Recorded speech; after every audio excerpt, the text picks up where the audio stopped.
that Jack Spring Electric Keel Newsmaker hotline. The latest of those is Shreveport State Representative Sam Jenkins. Mr. Sam, welcome back to Keel. Thank you for taking time. Absolutely. Good morning. How are you? Morning, Sam. Your lawmakers are about to wrap things up. It looks like your bill is finally passed and now headed to the governor to give $250 to frontline workers. Who does that include? I tell you, that includes everyone from nurses to grocery store and convenience store clerks to sanitation workers. It's a very wide variety of critical workers that have been addressed by this bill. Explain to me the logic, the reasoning behind this bill. What were you guys thinking? Obviously bipartisan, it sailed through, so tell us about it. Well, this was CARES Act money. This is federal money that came into the state, and about $800 million had been set aside in there for local governmental bodies. The legislature at one point carved out about $300 million of that $800 million for small businesses. And it was at that point that some of us felt like we needed to do something for the frontline workers. By doing that, we were able to really help all of the entities that had been impacted by the COVID emergency.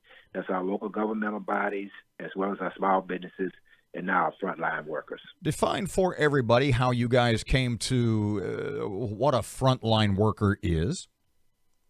Well, it's really defined by federal guidelines. In other words, this is CARES Act money. There were guidelines that were sent down to the states as to how you could spend this money.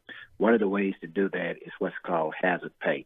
So they send us a very broad category of workers that they define as critical infrastructure workers. These are people who were required to work outside of their home during the height in the early stages of the COVID emergency. They had to work at least 200 hours during that period of time, and their roles were considered essential. In other words, healthcare workers, people who kept the grocery stores, convenience stores open, pharmacies open, sanitation workers who had to go through and clean up the communities. All of these people are defined under the federal guidelines as critical essential workers. Bus drivers included too, mortuary, veterinary service providers. I'm looking at the list. They have to make under 50,000, correct? That's correct. What we did on that, Aaron, was that we looked at the category of workers. We looked at the salary ranges. You had workers making $10,000 annually or less, and you had some making over $100,000 annually or more. So we found a midpoint at $50,000 annual salary, and that helps us to bring in, a very wide variety of workers. Okay, you're not just going to mail these workers the check. What do they have to do to get their $250? The application process should begin next month, July the 15th through October the 31st. The Department of Revenue is going to oversee the application process. That worker fills out the application. It'll be reviewed by the Department of Revenue, to verify the salary range, but also be reviewed by a workforce commission to verify that the person did work during that period of time. Once that has been done, a list will be formulated and given to our state treasurer, and the state treasurer will issue the checks. Suppose they got furloughed sometime during that period. If they work 200 hours, they're still eligible, right? They're still eligible. As long as they work 200 hours during that critical time period, that being between March the 22nd and May the 14th. That was a period of time when it really became an emergency. We had a lot of the stay-at-home orders issued at that time.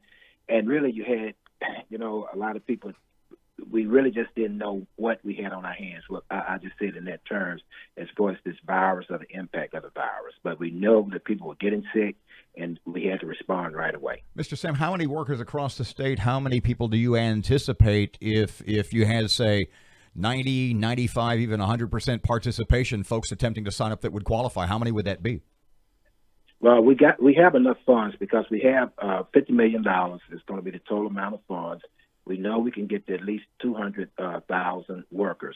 Now, what we're also trying to do is see if there's going to be some funds left over from the disbursements made to the locals as well as in the small business program. If additional dollars remain there, we'll be able to use some of those monies also to reach additional workers under this program. So just to clarify one more time, because Aaron's got one more question too, just to clarify one more time for people who might have come in the middle of our conversation, this is not state money, i.e. Louisiana taxpayer money from a state that's kind of tapped out, so to speak. This is federal money from the CARES Act that has come from D.C., right? You said it correctly. Yeah, this is money that's been infused into the state in response to the COVID emergency by the federal government. It's not state taxpayer money. Can't just give away state taxpayer money. What we are doing is following guidelines on how we could use that CARES Act money, and one of the ways we can do it is hazard pay to frontline workers.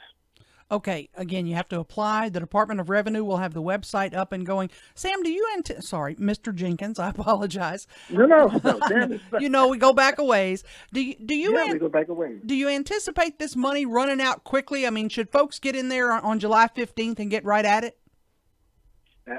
Yes, I would encourage people to apply. I think we have enough, just kind of looking at some of these numbers, to accommodate what we believe would be that initial push.